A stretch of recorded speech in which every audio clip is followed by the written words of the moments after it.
Chapter 1. Billy's Story. Family Life. My brother Tony is stupid, but he likes good music. I listen to his records before school when he and my dad are out on the picket line. My grandmother, we call her Nan, likes the music too. I play the music and she sits in bed and sings. Sometimes we dance around the room.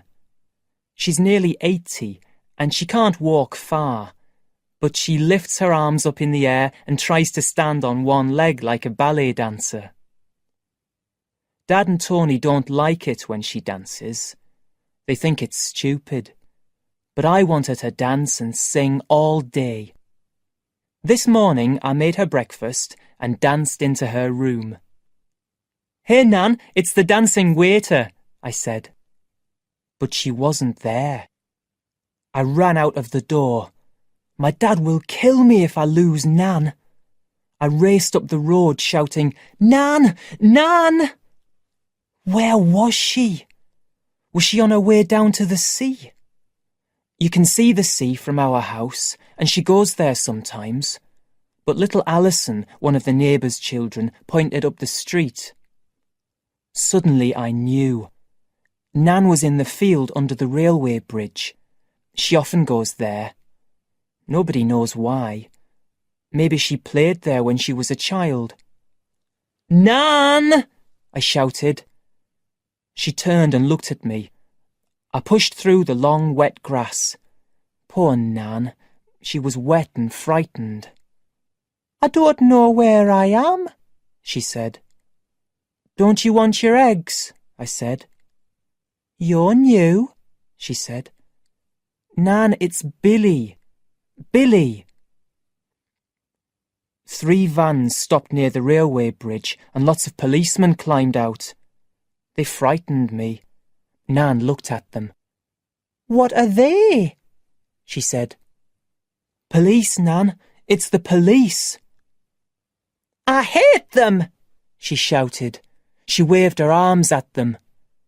Some of them looked at us, but they didn't come down. "Have they come for us, Billy?" she whispered. She knows about the police. She knows that they're not on our side. "Not us, Nan. They're not interested in us." "Is it Jackie? Is it Tony?" she asked. I didn't answer. I took her arm and we walked home. The next day, I was playing a song on the piano and thinking about Mum. Tony was eating and Dad was washing the dishes. Nan was sitting on her bed, singing. Mum died 2 years ago.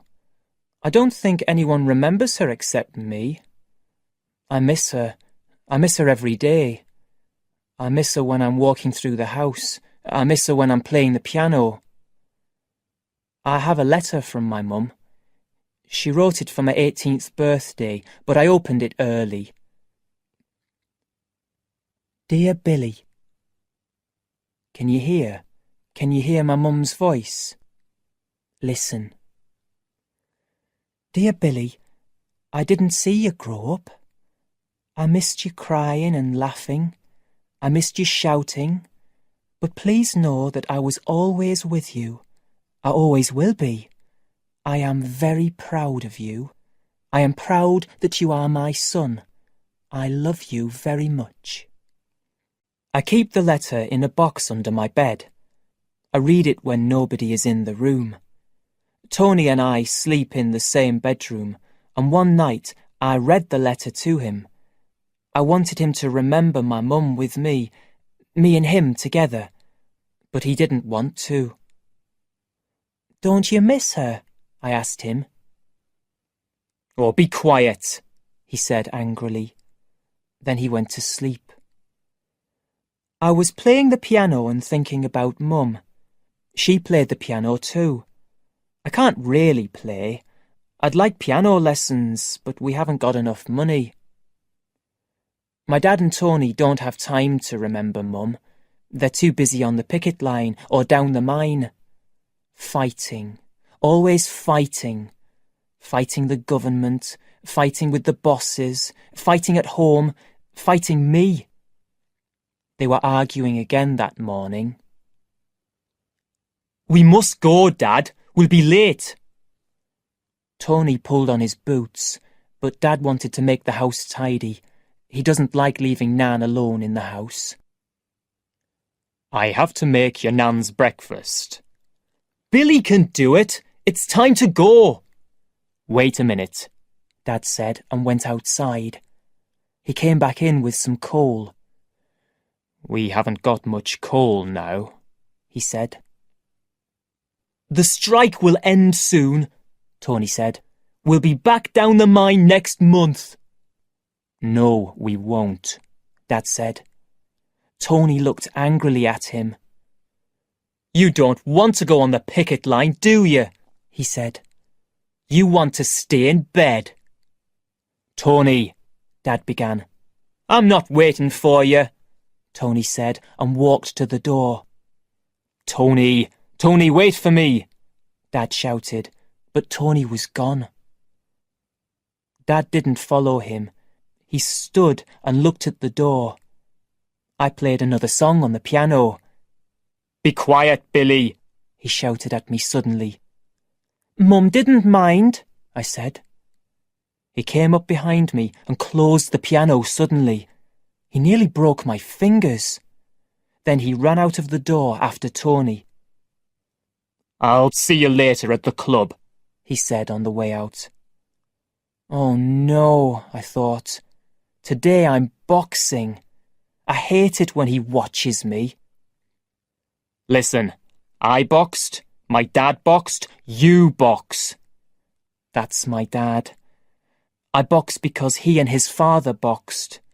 Every Saturday morning I put the gloves round my neck and go to the club. Then I try to break someone's head. Boxing is okay, but I have my own ideas about it, and they don't like that.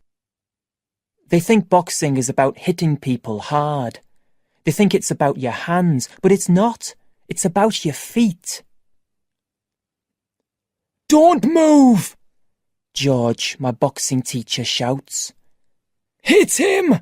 Hit him! Stop moving! Stop and fight!" He doesn't understand. The other person gets tired if I dance round them. Then I can hit them. But George can't wait. Chapter 2. Jackie's Story. The Boxing Club. I worry about Billy. I try to be a good father, but every boy needs a mother, and Billy's not an ordinary boy. We're fighting now, for our future and for our town. It's a fight for my job and for Tony's job. But is it a fight for Billy? I know he's different. Our Billy will never go down the mine and bring up the coal. Everything has changed. My dad was on strike in the 1930s, but then the miners were important. Everybody needed coal. Coal ran the factories, lit the streets and the houses, and drove ships across the water. Now people don't need coal because they've got oil and gas. And coal from Argentina is cheaper than English coal. The government doesn't like us. The head of the government, Margaret Thatcher, wants to close the country down. She's already closed half the factories. Now she's closing the mines. At first, I thought we could stop her. Now I'm not sure. Maybe Tony's right. Maybe I'm old and soft. I've lost almost everything. My lovely wife, Sarah, is dead. I've only got the boys and the strike. Life is hard, very, very hard. I stay on strike because of Tony.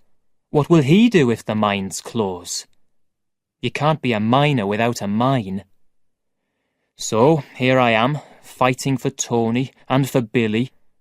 I've nothing to give them. No job, no mother, no future. Just me. Every Saturday I watch Billy box. I miss the beginning of the class because I'm on the picket line. It's hard out there. We watch the scabs going into the mine in buses. Tony and some of the other young men want to hurt the scabs. They want blood. They shout it sometimes. Blood! Blood! Blood! I don't agree with them. I don't want to hurt anyone. But I know why Tony's angry. We're fighting for the future, and those scabs are hiding behind the police. They're men that I worked with. They're men that I went to school with. They're my friends, and they're riding into the mine behind the police. We have to fight the bosses. We don't want to fight our friends, too. I went to the club on Saturday to watch my boy at his boxing class. I boxed when I was a boy. My dad boxed, and Tony boxed too. Now Billy has boxing lessons. I tell him, "You must fight, boy. If you can't fight, people will hurt you." There was a ballet class in the hall. It was full of little girls in pink dresses jumping up and down, up and down. "Bottoms out!" called the ballet teacher. Ballet and boxing in the same place. I laughed. Put the little girls in boxing gloves and the boys in those pink shoes, I thought. That will be funny. Billy was in the boxing ring with another boy. "Hit him, Billy!" I shouted. Billy's getting better. He moves his feet well.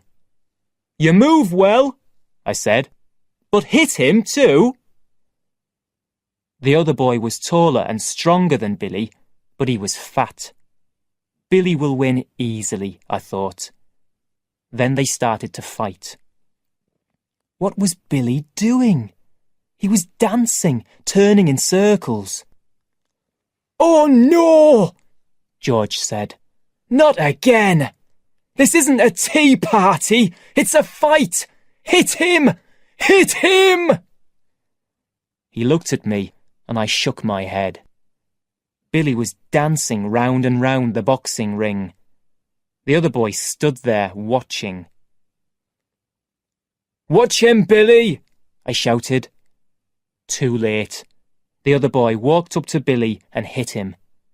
And there was Billy on his back.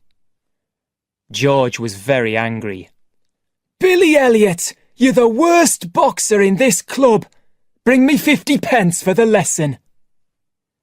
I couldn't look at Billy. I was so angry. What can I do for that boy? If he can't fight a fat boy, what Chapter 3. Billy's story. The ballet class. "Hit it! You'll stay here until you do hit it, Billy Elliot." I hit the practice bag. I imagined it was George's face. "Keep your feet on the ground, Elliot. Don't be stupid. Hit it." "Bottoms in. Feel the music. And 1 and 2 and 3 and 4. Lift your arms. Feel the music." Across the hall, a woman was teaching her ballet class. An old man was playing the piano. 1 and 2 and 3 and 4. I started hitting to the sound of the music. Then I laughed. George won't like this, I thought. "That's better! Why don't you do that to somebody's head one day?" George took some keys from his pocket and threw them to me. "Give those to Mrs. Wilkinson when you finish. I'll see you next week." He went out of the hall. Good. This bag is George's head, I thought. I hit it harder. I don't like boxing. My friend Michael is right. It's stupid. "Why do you want to hit people? It's stupid," he asked. "You must fight people. If you don't, they'll hit you." "I run away," Michael said. The music changed. "And hold," the teacher said. "Don't look at me, Susan. Look in front of you. Lift your arms up. And down. Good. Eyes front, Debbie. And 5 and 6. I took off the gloves and walked across the hall. The girls were pretty in their pink dresses, but I felt a bit uncomfortable. "Miss, the keys. The keys, miss," I said. She didn't look at me. "Not now," she said. 3, 4, and 5, and 6. The music started again, and the girls danced. They were clever. They all lifted their arms at the same time, and they turned round. Then they lifted their legs and pointed their feet. It was interesting, but it was easy. I can do that, I thought. I lifted my foot. See? Easy. "Why don't you try?" a girl said to me. It was Debbie Wilkinson. She's in my class at school. "No," I said. "Can you imagine me in a ballet class?" "It's not easy," she said. "You can't do it." "I can." She lifted her leg up and pointed her toes. "Do that," she said. I put my leg out and pointed my foot. "See?" she said. It was true. Her foot was more pointed than mine. "I'm wearing my boots," I said. "Your leg's shaking," she said. She was laughing at me, but she was right. Her leg wasn't shaking, but mine was. My Nan wanted to be a dancer. Mum could dance too. Nan took Mum to ballet lessons when she was a girl. I thought about Nan and Mum dancing. Not everybody in our family boxes. I moved with the girls, but it was very difficult. Up and down, and 1 and 2 and 3 and 4. "Take your boots off." "Ow!" Miss was standing on my foot.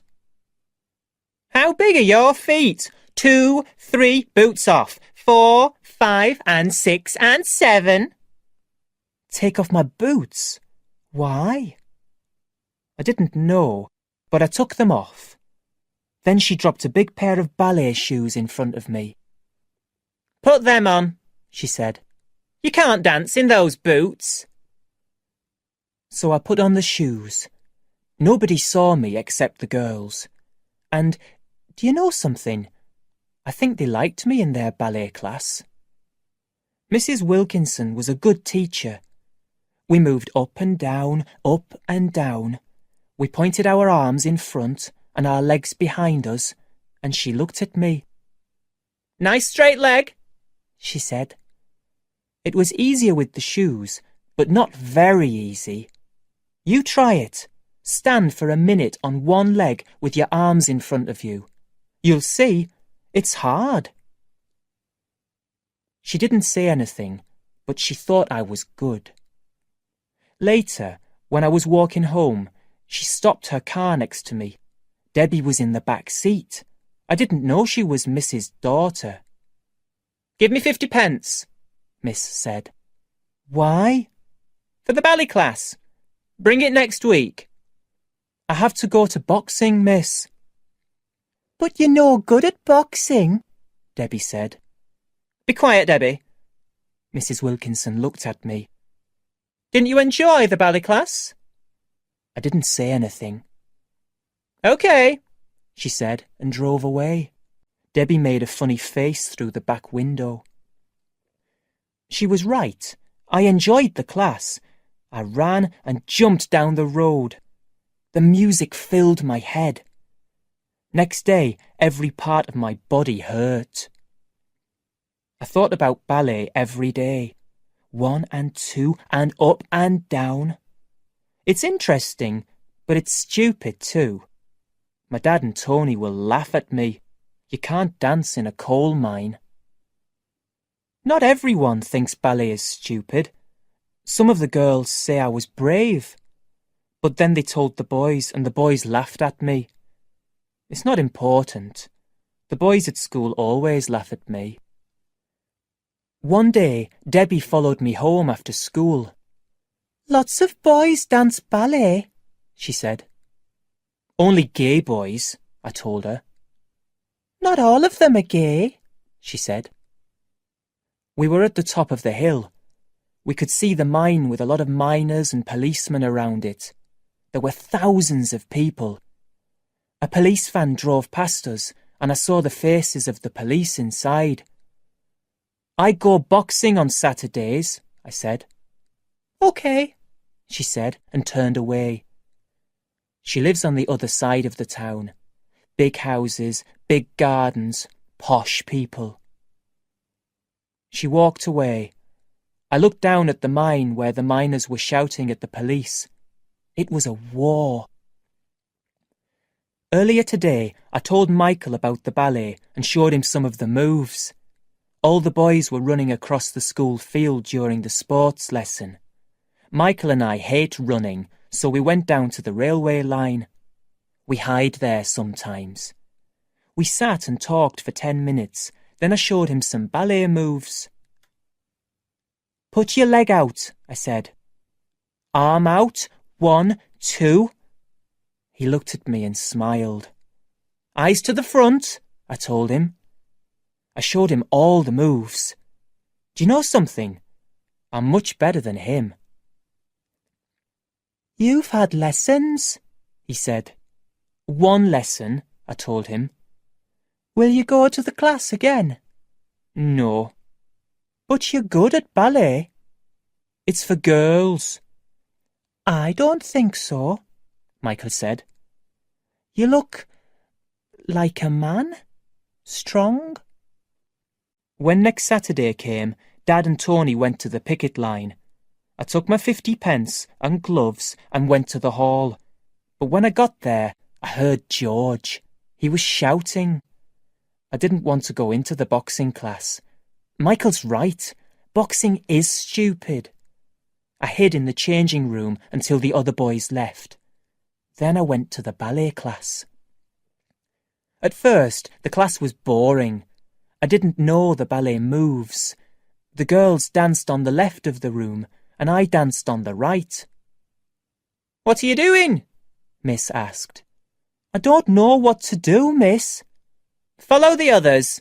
Go to the back of the room and watch. 2, 3, 1, 2, 3. I tried, but it wasn't much fun. I wanted to leave. Then Miss showed me the spin. I've seen people spin on TV. They move very fast, then they suddenly stop. If you don't do it well, you fall on your back.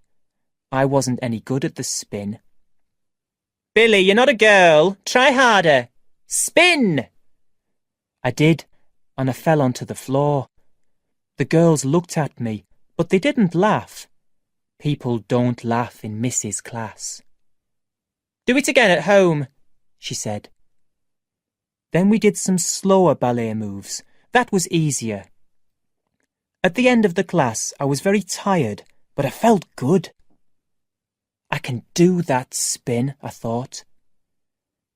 Debbie was waiting for me. "The spin's hard," she said. She practiced it in front of me. "I'm faster than you," I told her. "You can't do it," she laughed. I stood up. I did a slow spin first, and it was good. But when I turned faster, I fell again. Mrs. Wilkinson walked across the room to us. "Go away," she said to Debbie. Debbie walked away, and Miss looked down at me. "Are you going to come to the class next week?" "I don't know. I feel stupid," I said. "Then give me your ballet shoes." I stopped. I didn't like ballet much, but that spin, I wanted to do it. "No, it's okay," I said. "Good," she said. She walked away. She didn't say goodbye. I danced through the streets to my home. Ballet was different and exciting. Then suddenly I was in the kitchen with the ballet shoes in my hand and the boxing gloves around my neck. What am I doing? I thought. Dad will kill me if he sees these shoes. Nan was waiting for me. "Oh, ballet shoes," she said. "I was a dancer." "Don't tell anybody, Nan," I said. Then I ran upstairs Chapter 4. and hid the shoes. Jackie's story. The miners' strike. Something strange is happening. Billy is my son and I love him, but he's different from other boys and he does strange things. When he was 10, he sat in a box all day. Then it was football. He wasn't very good at the game, but he practiced all the time. Now he's spinning round in circles in the kitchen, in the hall, in his bedroom. He holds out his arms and he spins and he falls on the floor. Then he starts again. "What are you doing?" Tony asked him. "I'm practicing a spin. It's a boxing move," he said. "I've never seen that boxing move before." "Stop it," I shouted at him, but he didn't. Every day he stood with his arms out and tried again. Then one day I came home from the shop and he was outside the house. He was looking at the wall, arms out. Then he spun round 2 or 3 times. He went really fast. "Yes, yes, yes! I did it! I did it!" He was very excited and I smiled. "You did it," I said. He jumped. "Dad, you frightened me. I didn't see you." "Have you tried this move at the boxing club?" "No, not yet. I want to get it right every time." "Did George teach you this spin, Billy? What does he think about it?" "George? No, he doesn't say anything." "You'll surprise him next Saturday." Billy didn't say anything, but he looked at the ground. A few days later, he started to jump. High, big, long jumps with his hands over his head. What's he doing? Does he think he's a ballet dancer? "Is that another boxing move?" I asked. "Yes." I don't understand. Is George teaching him these strange moves? When the fat boy knocked Billy down, I stopped going to the club. I have too many problems. I haven't got time to watch Billy at the boxing club. It's the 4th month of the strike and I haven't got any money. The strike won't end soon, and one day the mine will close down. Tony is angry. I understand why he's angry, but he's crazy too, and he's looking for a fight. I'm afraid that he's going to do something stupid. We were in the supermarket yesterday and we saw Gary Stewart. He had a bag full of food. "Look at him," Tony said. Tony and Gary went to school together. They were friends before the strike. "Be careful," I whispered. One day Tony will hit somebody and the police will throw him in prison. "Are you okay, scab?" called Tony. We knew Gary was a scab. Strikers can't buy big bags of food. "Have you got enough food?" "What are you doing? We can't win this strike if our people cross the picket line." "We won't win the strike, my friend," Gary said. "I'm not your friend. Not now. You and the other scabs. You'll make us lose," Tony shouted. He was getting more and more angry. Gary threw down his bag and walked away. Is Tony going to follow him? I thought. Will he hit him? But Tony didn't move. He'll hit somebody soon. I hope it's not a policeman. On Friday morning, the picket line was bigger. There are a lot of new pickets. Students, teachers on holiday, people from across the world. And half the policemen in Great Britain are standing between the pickets and the scabs. On Friday, the pickets were throwing eggs and stones. I was standing next to George, holding his arm. The crowd pushed forward and the police pushed us back. "Listen, Jackie," George said. "Don't worry about the 50 pence. I don't need it. The money isn't important." "What are you talking about?" I asked. "The boxing. I haven't seen Billy for months." What? But he's always practicing. I didn't tell him about the spins and the jumps. Send him to my house and I'll talk to him, George said. Then the police pushed forward again. Someone threw a rock into the side of a bus full of scabs. Scab! Scab! Scab! We pushed forward hard, and I was lifted almost off my feet. You didn't want to fall down in the middle of this. Was Billy keeping the 50 pences? I'm going to kill him, I thought. Next morning, Billy ran quickly downstairs. He was hiding something under his coat. Billy! Billy! I shouted, but he ran out of the house. What's he doing now? Chapter 5. Billy's Story. Mrs. Wilkinson's Plan. I jump higher than all the little girls in the class, and I feel good. Miss says I'm good. She spends half the lesson with me. Is it our turn now? The girls ask. You're always with Billy. Be quiet, Debbie, I'm busy. I love the class. I think about it all the time. I practice a lot, and I'm stronger now. I can dance for hours. Michael was worried. Your dad will find out about the ballet classes, he said. What will you do? But I didn't want to think about Dad. Just this week, just one more lesson, I thought. Then Dad walked into the ballet class. I was lifting my leg. I looked up and Dad was standing in the door. I stopped.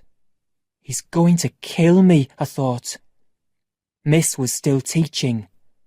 Up, 2, 3, like a princess, Debbie. 1, 2, 3. Why aren't you dancing? She asked me. The music stopped and she saw Dad. His face was red. You! Out! Now! He shouted at me. I watched Miss out of the corner of my eye. She's going to fight him, I thought. I don't want a fight. Please, Miss, don't, I whispered. Then I went out of the hall. I wanted to hide. Dad followed me out. He took my arm and pulled me home. He didn't say anything, and I was very frightened. In the kitchen, he pointed at a chair next to the table. Then he sat down opposite me. He didn't speak for a long time.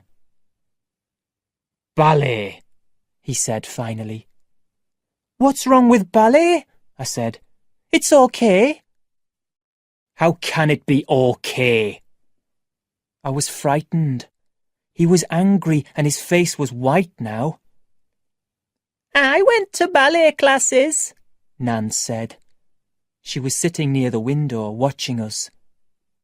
It's okay for your Nan. For girls, Billy, not for boys. Boys play football or they box. What's wrong with dancing? I asked again. But I knew. Ballet isn't for boys and strong, hard men. Ballet isn't for minors who strike for their friends. People in our town don't dance ballet. Well, maybe I don't want to be a minor. Maybe I'm different. Forget about ballet, son, and forget about boxing, Dad said. I've worked hard for those 50 pences. You can stay at home with Nan. I wanted to be a dancer, Nan said. Be quiet, Dad shouted at her. I jumped up. I hate you, I screamed at him. Then I ran out of the room. He shouted at me, but I didn't stop. Tears were running down my face. I want to dance, I thought. It's the only thing I can do well, and Dad wants to stop me. I ran down to the beach. It was a windy day. I listened to the sea, and I felt calmer. I was on the posh side of town now. Rich people live there, people who are better than us. Miss lives there. I went to her house and knocked on the door. The door opened and Miss stood in front of me. Oh, it's you, she said. I said, "He doesn't know I'm here. He'll kill me." "Has he stopped you coming to classes?" "He doesn't understand, miss," I said. I didn't want to say anything bad about my dad to her. She didn't like him, but he was my dad. She turned back into the house. "Debbie," she shouted, "it's Billy. Come and talk to him." I followed her into the sitting room and sat in a chair. Debbie came in and sat next to me. Her dad was sitting in another chair, drinking beer. "So, you're the ballet dancer," he said. "I've heard about you. Your dad works down the mine, doesn't he?" "Yes." "Is he on strike?" "Of course." "The strike will end soon. The miners can't win. The mines don't make any money, so they'll close." He looked at me angrily. "Tom, be quiet," said Mrs. Wilkinson. Why is he so angry? I thought. He isn't on strike. "What's your job, Mr. Wilkinson?" I asked. "He lost his job," Debbie said. "The company doesn't need him." "Did you strike to save your job?" I said. Mr. Wilkinson's face went red, but he didn't say another word. I ate dinner at the Wilkinsons' house. Later, up in Debbie's room, she told me about her mum and dad. "My dad drinks too much and he has girlfriends. He and Mum aren't happy," she said. "Do you miss your mum?" I didn't want to talk about my mum. I don't think about her a lot. Sometimes I forget she's dead. I think she's at the shops or in the other room with Nan, but she never comes back. Debbie moved closer to me on the bed, and I hit her. I didn't hit her hard. She's only a girl. We were fighting and playing. Suddenly I touched her on her chest, and I felt strange. She touched my face. It was nice, but... I stood up. I heard Mrs. voice. "Debbie, Billy has to go home. I'll take him in the car," she called up the stairs. "I'll see you later," I said to Debbie. "Bye, Billy." She sat on the bed and didn't look at me. Miss took me to the street next to my home, and we sat in the car. "I was thinking about the auditions for the Royal Ballet School," she said. "You're a bit old for the auditions, miss," I said. She laughed. "Not me, Billy. You. There are auditions in Newcastle." "Ballet school? Me? Ballet is only a game, isn't it?" "Can I do ballet as a job, miss?" "Of course you can." "Dad won't let me," I told her. "I'll talk to him." "No!" I almost jumped out of the seat. "Miss, don't!" She was quiet for a minute, then she spoke again. "I'll teach you." "I haven't got any money, and Dad wants me to box." "I'm not doing it for the money. This is important, Billy." She spoke angrily. All right, keep your hair on," I said. She looked at me, and we both laughed. Can I do this? I thought. Dance in secret. Be a ballet dancer. I'm a boy. I can do this, I thought. I can dance. I smiled at her, and she smiled back at me. "I'll see you on Monday," she said. 6 o'clock at the hall. I didn't say yes or no. I just opened the car door and got out. "And bring something with you," she continued. "Something that's important to you. It will give us ideas for the dance." "What dance?" "Your audition dance, stupid." I shut the car door and she drove away. What am I doing? Chapter 6. Michael's story. My best friend Billy. Somebody knocked at the door and I looked out of the bedroom window. I was wearing a purple dress, my mum's red shoes, and my sister's jacket. I won't go to the door, I thought. Then I saw Billy standing outside. He can't say anything. He's a ballet dancer. I ran downstairs and opened the door. Billy pushed me inside. "Somebody will see you," he said. "What are you doing?" "Nothing," I said. "Whose dress is that?" "My sister's. Are you coming upstairs?" He followed me up to my mum's bedroom. "Did your sister give that dress to you?" Billy asked. "She doesn't know. It's okay. It's only a bit of fun. You dance around in a ballet dress, and I wear my sister's clothes." "I don't wear a ballet dress. I wear my sports clothes. I dance, but I'm not gay."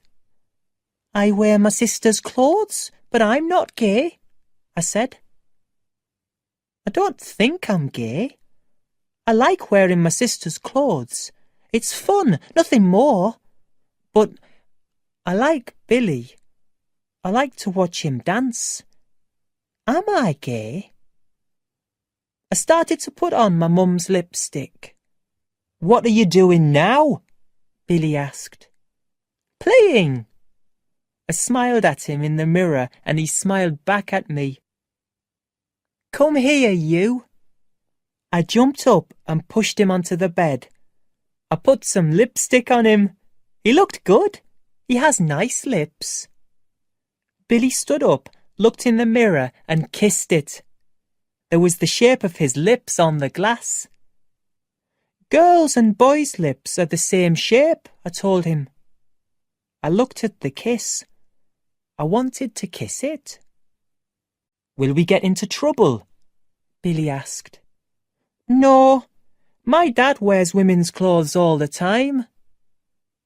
"Well, not all the time, but he wears my mum's clothes when the house is empty." Billy looked at himself in the mirror. "Michael," he said, "in 2 weeks I'm going to an audition for ballet school in Newcastle." "Ballet school in Newcastle?" "The school's in London," Billy said. "Can't you be a ballet dancer here?" "Don't be stupid." When he started the ballet class, Billy asked me, "Why don't you dance too?" "No," I said. "The other boys at school will laugh at us." Billy wasn't frightened of a fight, but I am. I want to be the same as the other boys, but I'm not.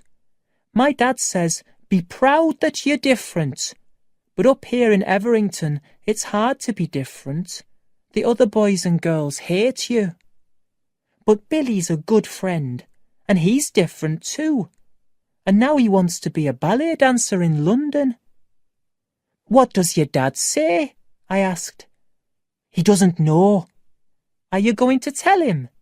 "No, he'll be angry." I went to the cupboard and looked at the dresses. I didn't look at Billy. I was unhappy. I didn't want him to leave me. Who will I talk to when Billy goes away? I think Billy understood.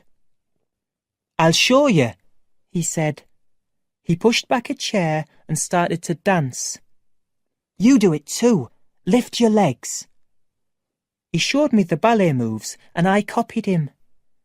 He closed his eyes and he forgot about me and my dress. He was lost in his own little world. Then he jumped up and did a spin. "Wow!" I said, and he smiled. That's dancing. Chapter 7. Billy's story. Dad and Tony's fight. There were only 2 weeks until the audition, and we worked hard. Miss told me to find something personal for my dance. I took my mum's letter and a music cassette that she liked. I met Miss at the club on Monday. She picked up Mum's letter and read it. At the end, she was crying. "She was a very special woman, Billy," she said. "No, she was just my mum," I said. She asked me questions about Mum. What made her happy? What made her sad? Mum liked music, I said. She played the piano. I put the cassette on and played the loud, fast music. Did your mum like this song? Miss asked. Then this is the music for our dance. We had fun. We jumped and ran round in circles. We were laughing and playing and dancing. Dance for your mum, Billy, Miss said. At the end, do the biggest, fastest, highest spin. Imagine that she's watching you. Miss is clever. It worked. I thought about Mum and I danced. Things were bad at home. The town was full of police and miners from other towns. We're going to destroy the government, Tony said. But we had no money. People broke up their furniture and burned it on the fire. We didn't have much food. I was getting tired of eating bread. They were keeping us hungry. The government used the police to frighten us. The police on horseback were the worst. The horses were so big and the policemen carried long sticks. They rode up behind the pickets and hit them on their backs and heads. There was blood then. I saw it with my own eyes. Tony and I were both arguing with Dad. I was angry because I couldn't dance. Tony was angry because Dad was weak. He was always shouting at him. I felt sorry for Dad, but Tony was right. Dad was a silly old man, and he couldn't move out of the past. A week before the audition, I woke up in the middle of the night. Tony was getting out of bed. What are you doing? What time is it? I asked. Be quiet, he told me. Go back to sleep. I looked at the clock. It was 4 o'clock in the morning. He walked quietly out of the bedroom. A few minutes later, the shouting started downstairs. I got up to have a look. Dad was standing in front of the back door. Tony was in front of him, white as a sheet. He had a big hammer in his hand. Get out of my way! Open the door! Tony said. He was very angry. Put the hammer down. Get out of my way! Tony suddenly ran up to Dad and waved the hammer. Is he going to hit him? I thought. No! I shouted, but they didn't even look at me. You don't want to fight, Tony shouted. That's your problem. You're finished, aren't you? Mum died and now you're a stupid old man. Get out of my way! He tried to push Dad away from the door, but Dad suddenly hit Tony on the side of the face. Tony fell down onto the floor. Stop it! Stop it! I screamed. Dad looked at me. His face was white and his eyes were wet with tears. What are you looking at? He shouted. He was very angry and I was frightened. Tony stood up. He pushed Dad away and ran out of the door. You're not trying, Billy. Do it again. Miss was shouting at me. I was dancing but thinking about Dad and Tony. I can't. Do it again. Do it again now. Her face was close to mine. No. What? She stepped back. What did you say? No, I said again. I hated her because she was shouting at me. I ran into the changing room. She thought ballet was so important, but it wasn't. I thought about the fight again. That hammer. Tony almost hit my dad with a hammer. And Dad hitting Tony in the face. I wanted my mum. She could stop Dad and Tony fighting, I thought. When she died, everything went wrong. The door to the changing room opened. Billy, I know you're here, Miss said. I'm sorry. Sorry, she says. What good is that? I'm finished with her. I jumped out at her. It's okay for you. You're not going to the audition. I know, she said. She looked frightened. I was bigger than her. You don't know anything, I said. You want me to dance? Why? Because people think you're a good teacher. You don't have a real dancing school, just a group of children in this old hall. You shout at me because your life's no good. She hit me hard across the face. It hurt, and I was surprised. I put my hand up to my face. Then she held her arms out to me. Billy, love, she said. I wanted to run out of the door, but I wanted to dance too. It was the best thing in my life. I couldn't leave. I started to cry. Miss took another step towards me, and I put my head on her shoulder. I'm sorry, Billy, she said. I cried and cried for about 5 minutes. Okay, she said. Have you finished crying? Yes, miss. Sorry, I said. She pushed up my head and dried my tears on my t-shirt. Good boy, she said. We'll start dancing again. Do you know something? She never asked, why are you crying? Dancing was the one good thing in my life.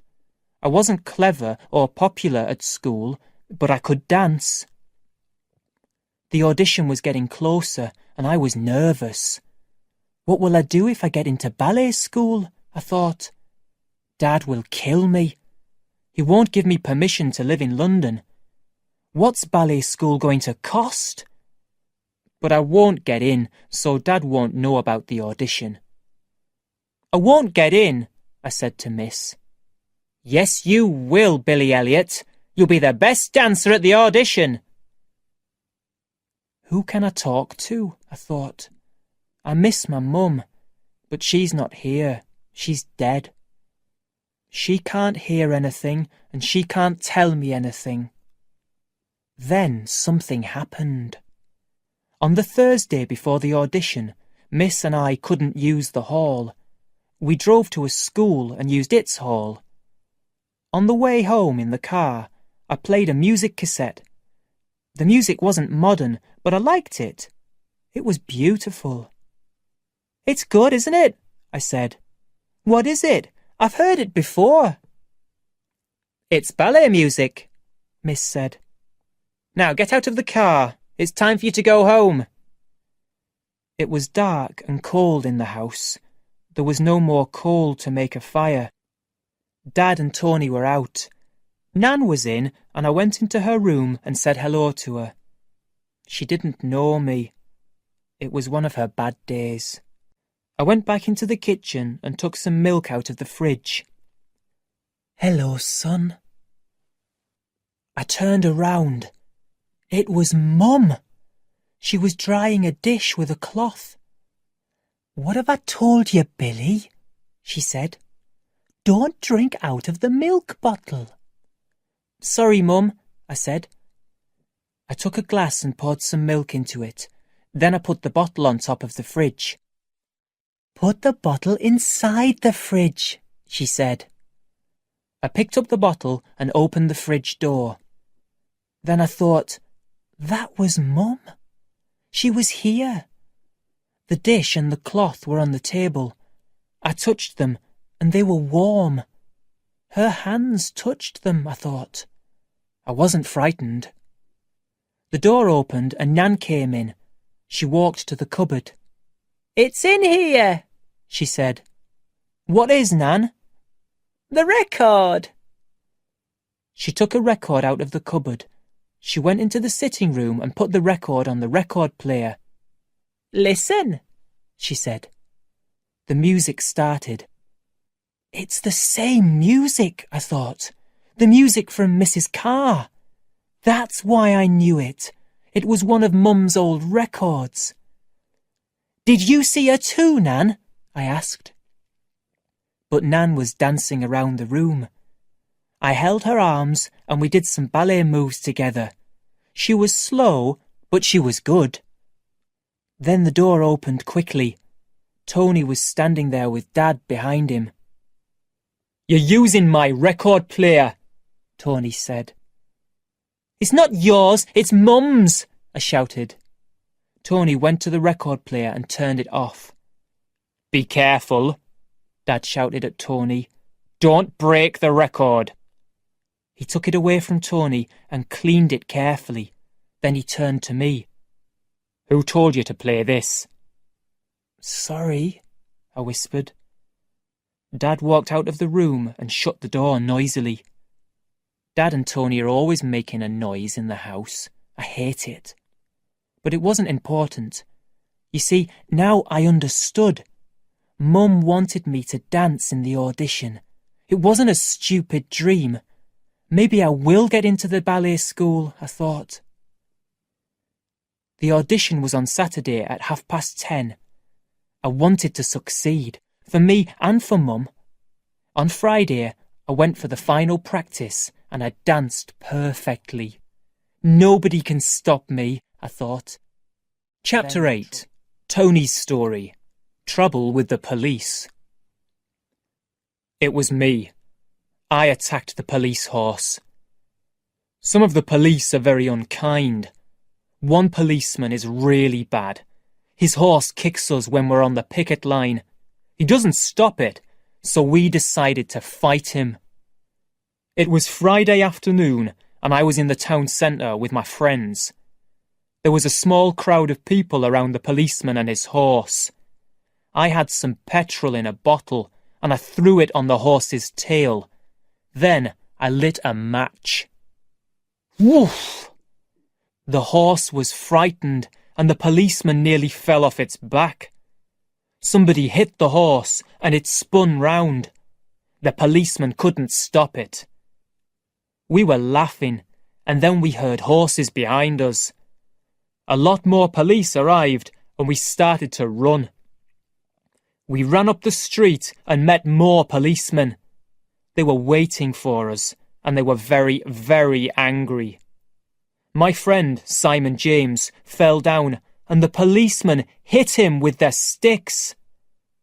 I ran through Jeff and Alice Thompson's house and into the street at the back. It was washing day, and the street was full of washing lines.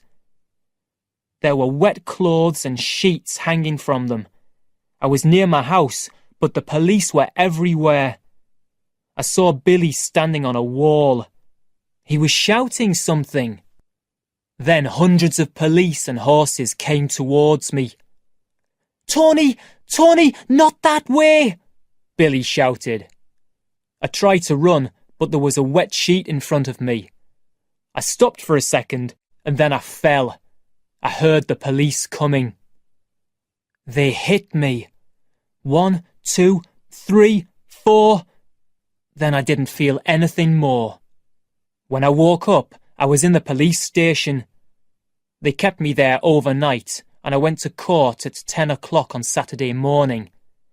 In the night, the police hit me again, and I couldn't walk. "The police horse kicked him," a policeman told the judge. The judge believed him. He told me to pay £100 to the court. Where will I find £100? Dad and Billy came to court. Dad was angry, but didn't say anything. I wanted to go to bed and cry. When we got home, a woman was waiting for us. I didn't know her, but she knew Billy.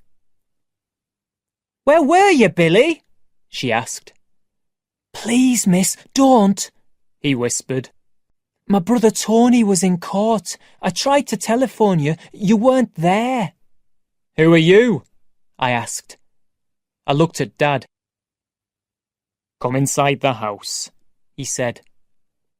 I looked at Billy. Was he in trouble? We went into the sitting room and turned to look at the woman. She crossed her arms. "I know this is difficult for you," she began, "but Billy missed an important audition today." "What?" I said. "Audition? For what?" For the Royal Ballet School. Was she serious? The police hit me and the court wants £100. And she was angry because Billy missed an audition for the Royal Ballet School. Are you joking? I said. I'm very serious. I looked at Billy. Ballet? I turned to the woman. Do you know what's happening to us? And you're talking about ballet, you stupid woman. My brother isn't going to be a ballet dancer. I wanted to hit her. I want to be a ballet dancer, Billy said. He was crying. I took hold of his arm. The woman tried to stop me. I pushed her away and put Billy on the table. You want to dance?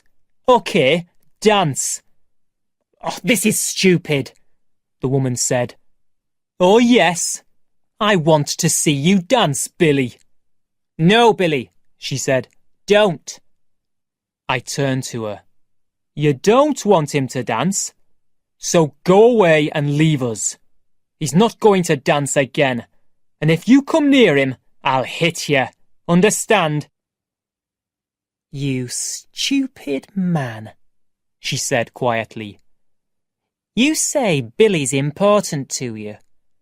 He came to me every night for 2 weeks and you didn't notice. I'll see you soon, Billy. She walked out of the room. I hate you, Billy shouted at me. Then he turned and ran out of the house. I wanted to follow him, but Dad stopped me. I pushed him away. I'm going to the pub, I said. I'll see you later. I don't understand my family. I'm fighting the police and the bosses for them. Why don't they help me? If Billy dances again, I'll hit him. And if she goes near him, I'll hit her. Chapter 9. Too. Billy's story. Discoveries. It was a bad Christmas, I said to Michael. We didn't have any wood for the fire, so Dad broke the piano into small pieces. Tony gave me some football boots. He hasn't got any money. Maybe he stole them. Dad was unhappy because Mum wasn't there. He started to cry. I can't remember a worse Christmas. Run away from home, Michael said. Join a dance group. Don't be stupid. We didn't have anything to do. The piano was gone and the house was cold. So we went outside and built a snowman. I didn't have any gloves. My hands hurt. They're so cold. Give me your hands, Michael said. He put them under his jacket. I touched his skin. It was warm, but Michael was looking at me. What are you doing? I said. Nothing. I'm warming your hands. Are my hands cold on your skin? I asked him. I like it. I thought for a minute. Are you gay? I asked him. Suddenly we both laughed. Of course he's gay. It was funny. He kissed me very quickly. I like ballet, but I'm not gay, I said. You won't tell anyone, will you? No, I said. We stood there for another minute. I like Michael. He's my best friend. Suddenly, I had an idea. Come with me, I said. I took his arm and pulled him towards the hall. Inside, I found one of the ballet skirts that the girls wear. I gave it to Michael. You're the girl, I said to him. No, I'm not, he said. I'm gay, but I'm not a girl. For the dance, I said. We stood in the boxing ring and I showed him some ballet moves. 2 and down, and 1 and 2. You're not bad for a gay boy. I danced away from him. My eyes were closed and I was in another world. Michael couldn't follow me there. I was dancing alone and I was really happy. Then, finally, I stopped. I stood opposite Michael and held his hands. He looked into my eyes. It was part of the dance. It wasn't important. Then I heard a noise and it was my dad. Michael was frightened. He knows my dad is a hard man, and Michael was wearing a dress and I was holding his hands. I climbed out of the ring and went up to my dad. "Dad," I said. He covered his face with his hands, but I stood in front of him and I danced. I spun and jumped and danced for 5 minutes. Then I stopped and looked at Dad. Is he going to hit me? I thought. "That was wonderful," Michael said. Dad turned and walked out of the hall. I ran after him. "Dad!" I shouted. "Go home, son," he replied. He didn't stop Chapter 10. Jackie's Story. The Search for Money. I ran down the road. I wanted to cry, but I couldn't. My life is so difficult. There's the strike. My wife is dead. Tony wants to fight everyone.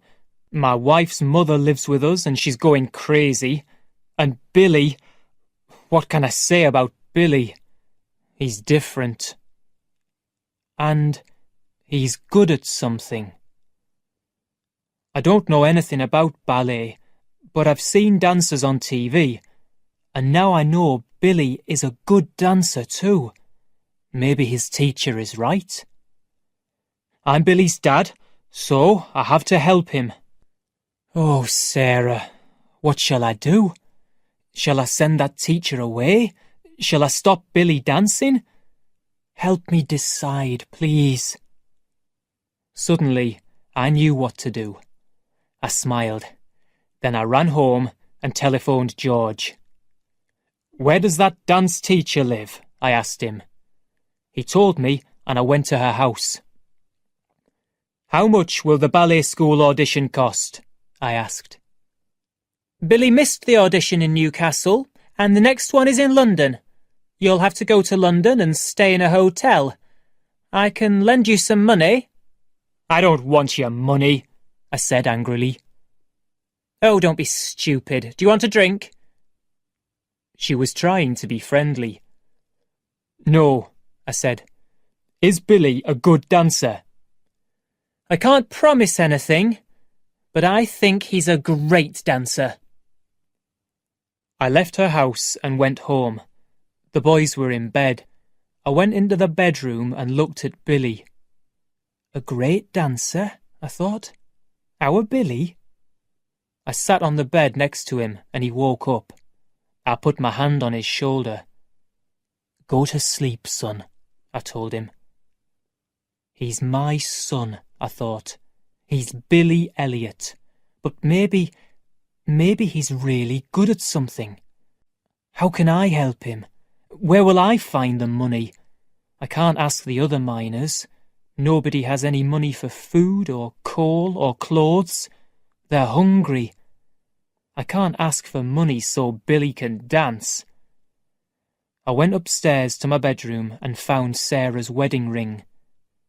I'm going to sell this, I thought. If I get £100, I can take Billy to London. I don't want to sell Sarah's ring, but I have to. I know Sarah wants me to help Billy. The next day, I went to sell the ring. The shop was full of wedding rings. We're all poor. We're selling the most important things that we own. I showed the ring to the man in the shop. "How much?" I asked. "I'll give you £25. "What? That's my wife's ring. I'm sorry." He looked sad. "I know this ring is important to you, but I can't give you any more money."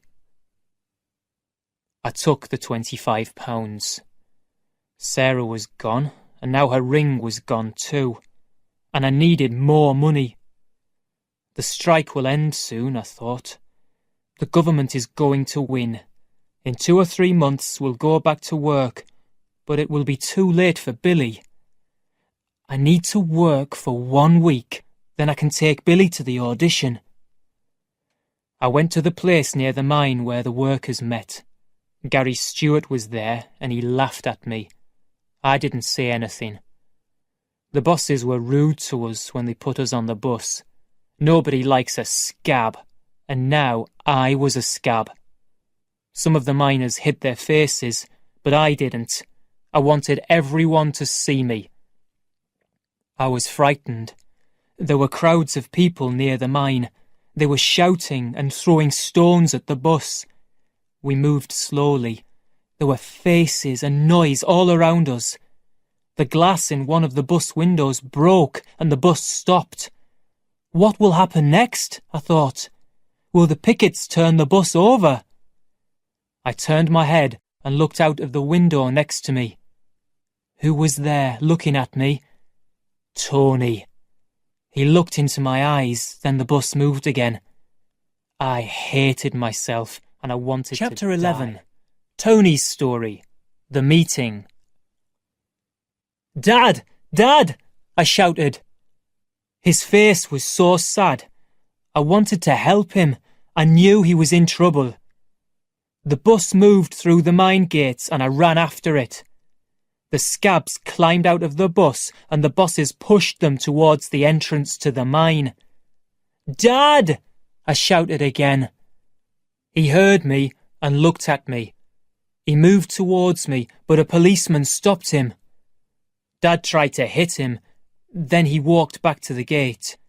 He was crying. I never saw Dad cry before. I wanted to put my arms around him. It's for little Billy, he said. Tears were running down his face. You can't go back to work now, I said. Look at us. What can we give Billy? His face was covered in tears, and I was crying too. Please, Dad. We're finished, son. I want to give Billy a future. He's only 12 years old.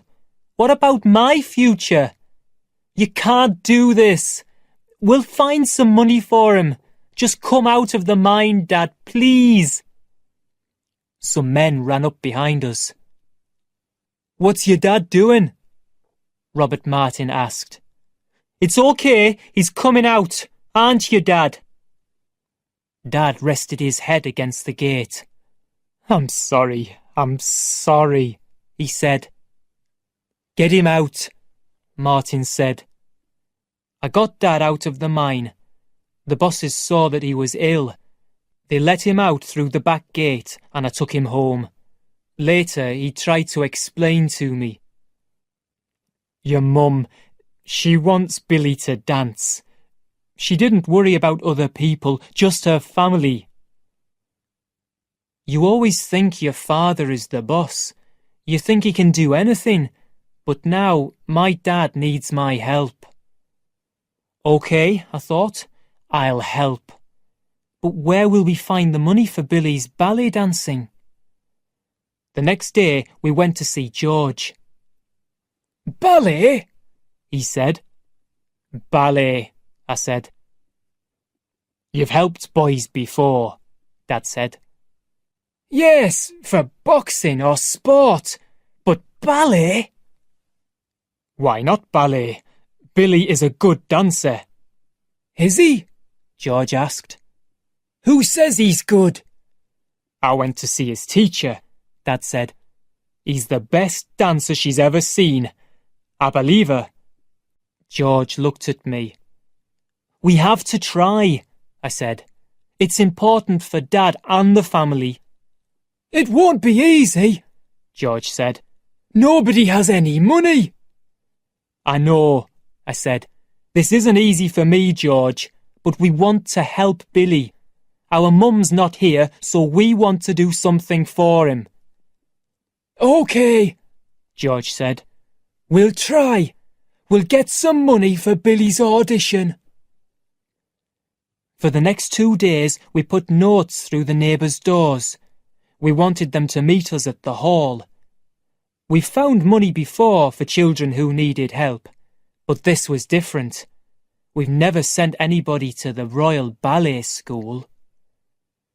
A few of the neighbours came to the hall. Dad and George sat at the front of the room, but I stayed at the back. George started to speak. "We've helped children to become boxers and footballers. This time it's Billy Elliot. He wants to be a ballet dancer." The neighbours were laughing. "I'll give all the 50 pences from the boxing class," George said. "Mrs. Wilkinson is giving the 50 pences from the ballet class. We're selling some raffle tickets too. You haven't much money, we know that, but please help us. This is important." A few people stood up. They want to leave, I thought, so I stood up too. "You all know me," I said. "For a long time I didn't want Billy to dance, but I want to say this." I looked at my dad. "The miners' strike is about the future. My future, your children's future, Billy's future too. Not everyone will go down the mine, but they will have a future. Billy's dance teacher says that he's an excellent dancer. Excellent. You know that our mum is dead, but she wants him to dance. We need your help." I looked at Dad. His eyes were wet with tears. "George showed you the raffle tickets," I said to the crowd. "You can't leave here without buying one. If you do, I'll fight you outside the hall." Everybody laughed. Then they walked to the front of the room and bought their raffle tickets from George. Dad pushed through the crowd and walked up to me. He looked at me and smiled. Then he put his arms round me and we stood in the middle of the room. We were both crying. A strike can destroy some families. It can bring other families together. Can you believe it? Dad and I are friends because of Chapter 12, dancing. Billy's story. The audition. One minute everybody thought I was strange. Then they wanted to give me money. Dad was looking for things to sell. Even Tony was selling raffle tickets. We needed money for bus tickets to London, for food and a hotel. Then we were on the bus to London. It was very exciting. "Is London a nice place, Dad?" I asked. "I don't know. I've never been there." "You've never been to London? But it's the capital city."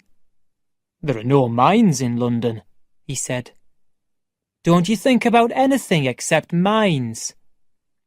I thought my dad knew everything, but he doesn't. I'm only 12 years old and I'm going to London. He's 45 and he's never travelled south of Durham. The journey took a long time.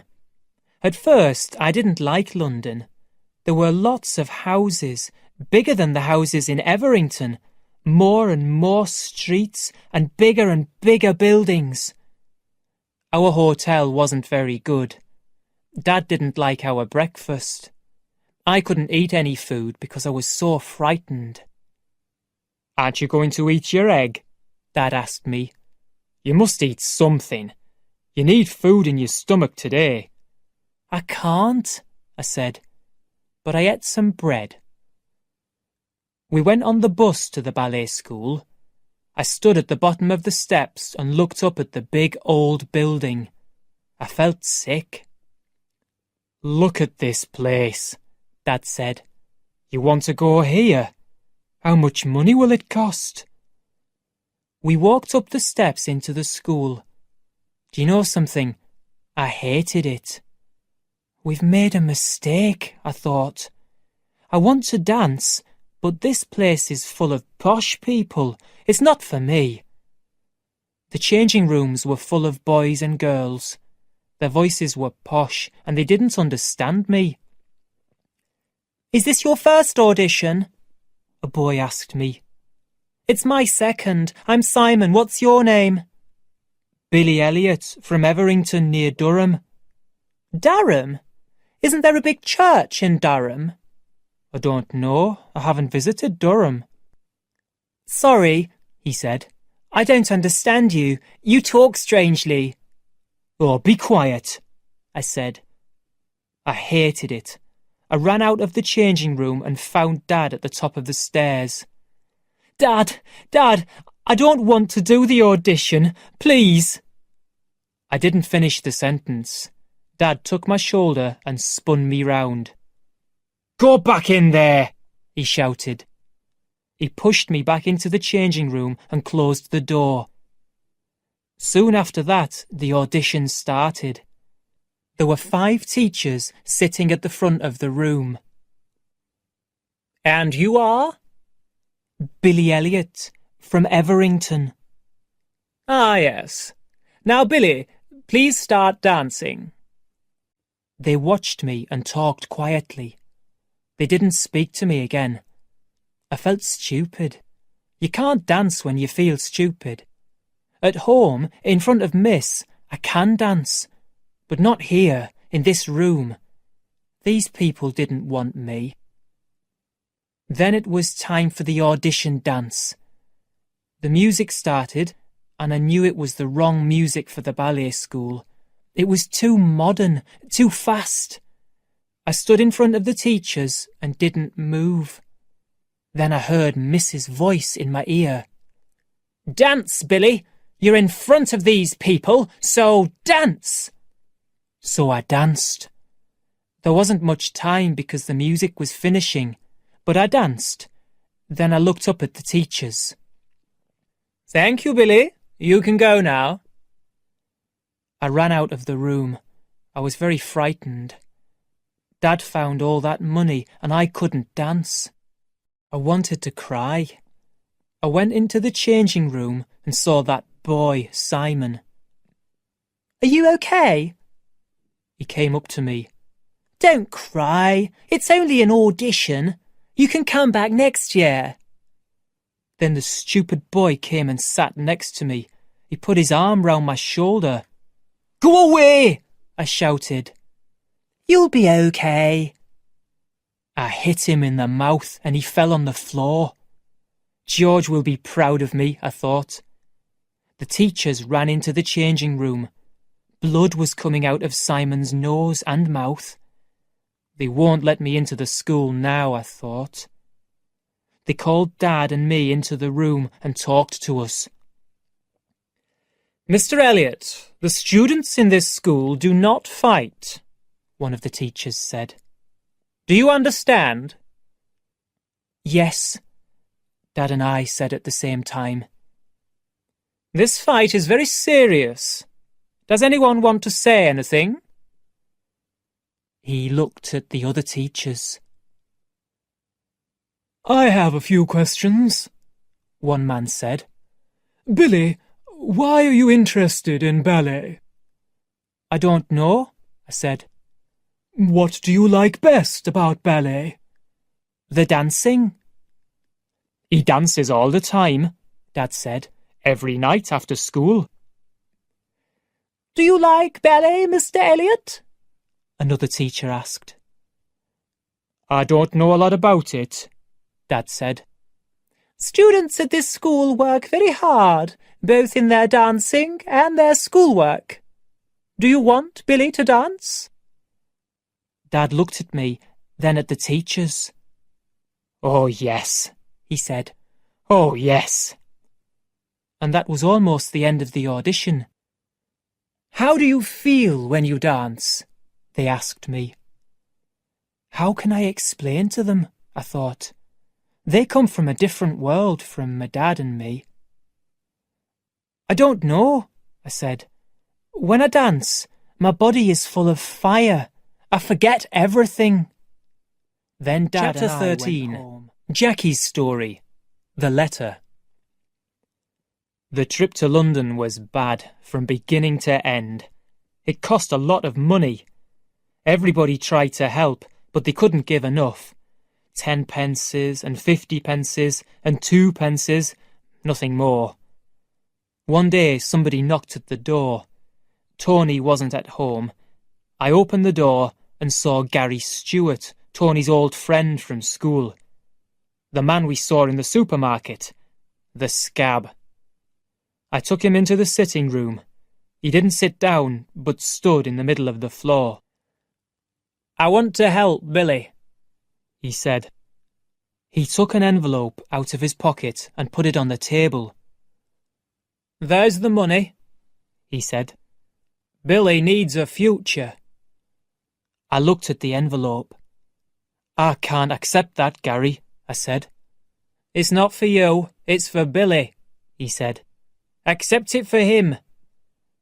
He turned and quickly left the room. I heard him open the front door. Then he stopped and came back into the room. "Nobody knows about the money, Jackie," he said. "I won't tell anyone. I won't tell my wife. You don't need to tell anyone." He left the house and I sat down. I looked at the envelope. Then I opened it and counted the money. £50. I can't hide this money from Tony, I thought. He won't want it. He'll call it scab money, dirty money. But I'm going to accept it. So Billy and I went to London. Poor little Billy. The audition was bad. The other children at the school had everything. Rich parents, good homes, good schools. Billy didn't have anything. Then he hit that boy. When we got home, I felt angry and sad. I tried to go back into the mine during the strike. I took Gary's money and I sold my wife's wedding ring, and then we went to London with its big houses and posh people. In Everington, we've got our jobs in the mines and a hard life, and now the government is taking our jobs away from us. We've got nothing. Tony and Nan were waiting at home. "We did okay," I told them, but they saw Billy's face. They knew he was unhappy. "I'll make some dinner," I said. "It's okay, Dad," Billy said. "I'm tired. I'll go upstairs and lie on the bed." Later I heard him. The sad little boy was crying. He can't win against all those posh people. That evening I thought about Billy again. We're not going to stop, I thought. He'll try the audition again next year. If he wants to go to ballet school, then he will. I thought about the teachers at the audition. When Billy talked about dancing, they listened to him. His words were important. Maybe the teachers weren't bad people. When we left, one of them spoke to me. "Good luck with the strike, Mr. Elliot," he said. "I hope you win." Even in a posh ballet school, some people want to help us. It was a long time before we heard from the ballet school. We waited 1 week, then another week, and then the letter came. Nan took it from the postman. "Post!" she shouted. She knew the letter was from the ballet school. She gave it to me. "Open it now," said Tony. "I can't," I said. "It's Billy's letter. He'll open it when he gets back from school." I put the letter on the table, and it stayed there all day. I picked it up and put it down again. Later, Nan and Tony picked it up. Then our neighbours came into the kitchen and looked at the letter. George arrived to look at the letter. It was getting dirty, so Nan put it in her pocket. Then she forgot about it. "Where's the letter?" I shouted, and we searched the kitchen. Half an hour later, Nan found it. It was very dirty because she keeps bits of bread and butter in her pocket. Billy came home from school at 4 o'clock. Tony, Nan, and I were waiting for him. This was an important day for the family. The door opened, and there was Billy. I looked at him and then at the letter. He walked to the table and picked it up. Nobody spoke. We were all uncomfortable. Then Billy went into Nan's room and closed the door. We heard Billy open the letter and take it out of the envelope. And then we heard nothing. Nothing. Tony jumped up. I pushed in front of him and opened the bedroom door. Billy was sitting in the chair by Nan's bed. He looked up. He was crying. Oh, Billy, I thought. I got into the school, he said quietly. Yes! Tony and I shouted. I took the letter and read it. Yes! He got in, I shouted. The neighbours ran into the house. Nan was kissing everybody. Tony put Billy on the table. Dance, he said, and Billy danced. I gave him a big kiss and ran down the road. I wanted to tell my friends. Billy's got into the ballet school. I ran quickly down the road to the pub. I opened the door and... He's in! He did it! The men in the pub were silent. Don't you know, Jackie? Somebody said. The strike has ended.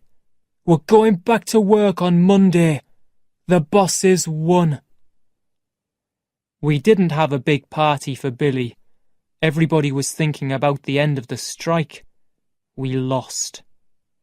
I can work again now. I can pay for the ballet school, I thought. That happened a few years ago. We lost and the government won. And slowly the mines closed. Here in Everington we were quite lucky. Our mine stayed open longer than most of the other mines, but it's closed now. Our lives continue in the town, but everything is different. I'm an old man. I'm happy to stop working down the mine, but Tony can't find another job. We lost the mines. We lost that future, but we won another future. For Billy. Chapter 14, isn't it? Billy's story. Goodbye to Everington. 1 and 2 and 3 and 4 and up! And hold! Miss saw me and walked across the room. Billy? I'm going to London today, miss. I know, Debbie told me. I'll miss you, miss. No, you won't. I will, miss. Go and find out about life, Billy, she said. Forget about me and this place. Good luck, Billy. She gave me a tired smile and turned back to the girls. OK, heads up, bottoms out. I don't understand, I thought. She taught me for a long time. Isn't she pleased for me? I don't know. I'll never understand, miss. I've said goodbye to a lot of people. At school, all the pupils met in the hall and the head teacher made a speech. We're very proud of Billy. We're happy that the school helped him. Helped me? Nobody at school helped me to dance. It was my family and Mrs. Wilkinson and the neighbours who found the money for me. They helped me. I went to the church with Dad. I wanted to say goodbye to Mum. Your mum is very proud of you, Dad said. I listened to her and I changed my mind about the dancing. I thought about the time I saw Mum in the kitchen. Did Dad see her too?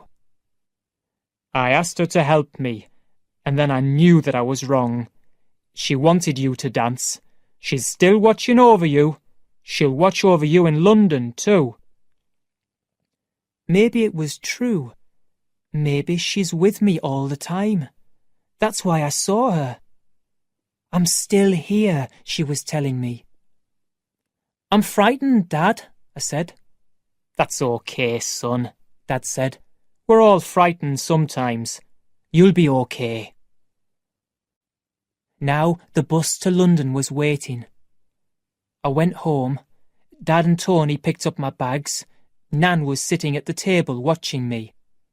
How much does she understand? I asked myself. I don't know. I kissed her and she put her arms round me. We'll miss the bus, Dad said. Nan put something in my hand. It was a £5 note. Nan, I said, You haven't got much money. It's her money, Dad said. She wants you to take it. I kissed her again and she pushed me out of the door. We walked down the street and I heard somebody call to me. Hey, dancing boy! It was Michael. I ran back to him. We're going to miss the bus, Dad shouted. I'll see you soon, I said to Michael. He didn't say anything, he just looked at me.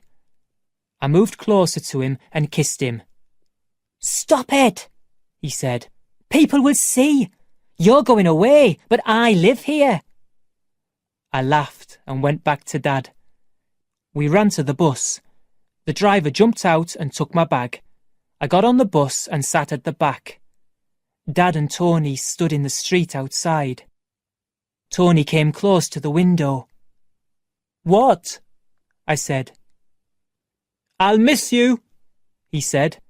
He didn't want the bus passengers to hear him. What? I said again. I can't hear you. The bus started to move. I'll miss you, Tony shouted loudly. Everybody on the bus heard him and started to laugh. Tony laughed too. I'll kill you, he shouted. The people on the bus were laughing. Dad was laughing and Tony was laughing and I was laughing. Then the bus went round the corner. Chapter 15. And they were Jackie's gone. Story. Billy Elliot, dancer. I'm sitting in a big theatre in London. Tony is here. He's wearing an old jacket and jeans. I'm a miner, he says. I want everyone to know. These theatre seats cost more than £100, but we didn't pay any money. Outside, above the entrance to the theatre, there is a big sign. It says, The Royal Ballet Company, Billy Elliot. I speak to one of the workers in the theatre. Please tell Billy Elliot that his family are here. I always tell Billy that we're here. Tonight is very important. This is Billy's first time as the main dancer in the Royal Ballet Company. Mrs. Wilkinson was right about him. Look, Tony whispers. He points at the man sitting next to him. The man is wearing a purple hat and lipstick. What? I asked. Dad, it's Michael Caffrey. Remember? Michael? Is that you? What are you doing here? I can't miss this ballet, Michael says. He's gay, Tony whispers. I always knew he was gay. Michael reaches over and shakes my hand. Are you very proud of Billy, Mr. Elliot? He asks. He speaks like a Londoner now.